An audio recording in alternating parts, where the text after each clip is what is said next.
Hello, good morning, dear student. Today in class 10th, we discuss about how photosynthesis process are completed and what is requirement of photosynthesis process. Dear student, we know that photosynthesis process involve following requirement photosynthesis process में निम्न requirement होती हैं। इसमें से requirement of photosynthesis requirement of photosynthesis, ठीक है। Requirement of photosynthesis, सबसे पहली फोटोसिंथेसिस की रिक्वायरमेंट होती है जिसको हम कहते हैं sunlight.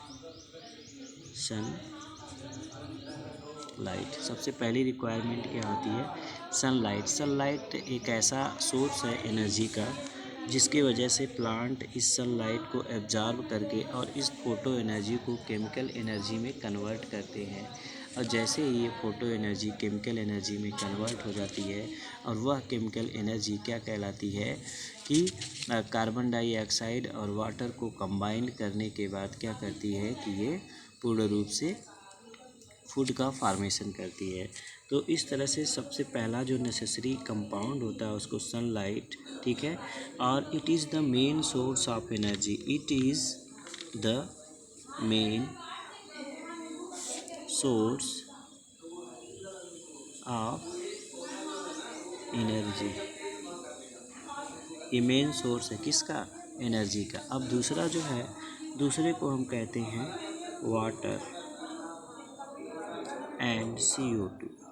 Water and CO2, water is necessary for CO2, क्योंकि वाटर की जब लिसिस होती है तभी ऑक्सीजन गैस रिलीज होती है। And water is a also good solvent, water क्या है? एक प्रकार का अच्छा गुड सॉल्वेंट होता है। नेक्स्ट है आपका CO2 is the compound which make the substitute carbon of the carbohydrate, यानी जो कार्बोहाइड्रेट में कार्बन का सब्स्टिट्यूट होता है वो कार्बन डाइऑक्साइड से ही प्राप्त होता है। किससे प्राप्त होता है?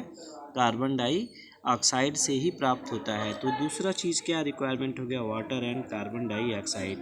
अब नेक्स्ट जो है तीसरा फेज जो होता है, ठीक है। तो तीसरा फेज जो होता है वो क्लोरोफिल होता है। क्लोरोफिल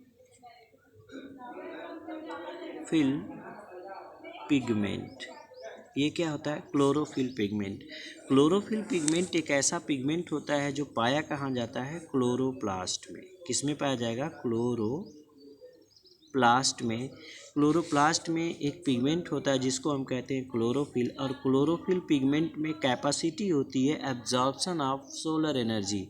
तो इस क्लोरोप्लास्ट के अंदर जो क्लोरोफिल होता है उसमें कैसी पावर होती है? एब्जॉर्प्शन ऑफ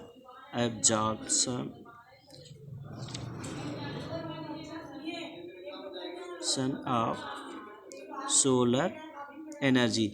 ये सोलर एनर्जी को क्या करते हैं? एब्जॉर्ब करते हैं। और जैसे ये सोलर एनर्जी एब्जॉर्ब हो जाती है, यह सोलर एनर्जी क्या होती है कि ट्रैप कर ली जाती है। किसके द्वारा ट्रैप कर ली जाती है? प्लांट को। और यह सोलर एनर्जी क्या होती है? कन्वर्ट हो जाती है केमिकल एनर्जी में, और वह केमिकल एनर्जी यूज होती है फोटोलिसिस में और कार्बन डाइऑक्साइड के एडिशन में। फोटोलिसिस के फलस्वरूप O2 गैस रिलीज होती है जो इन्वायरमेंट में रिलीज होती है, तो जिससे इंडिविजुअल्स क्या करते हैं? रेस्पायरेशन करते हैं। और दूसरा जो होता है कार्बन डाइऑक्साइड गैस, और ये कार्बन डाइऑक्साइड गैस जब होती हैं ये क्या करती हैं कि कार्बन डाइऑक्साइड गैस के रेसिड्यू आपस में कंबाइंड करते हैं, और आपस में कंबाइंड करने के बाद ये कार्बोहाइड्रेट कंपाउंड को क्या करते हैं? फॉर्म करते हैं।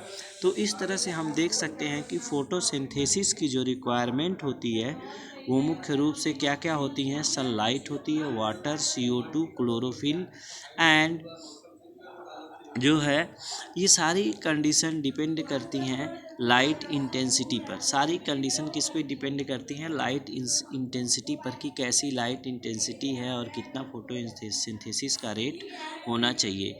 इनमें से अगर किसी भी सबस्टेंस की रिक्वायरमेंट या किसी भी सबस्टेंस कोई भी सबस्टेंस एब्सेंट हो जाए तो फोटोसिंथेसिस का प्रोसेस स्टॉप हो जाता है।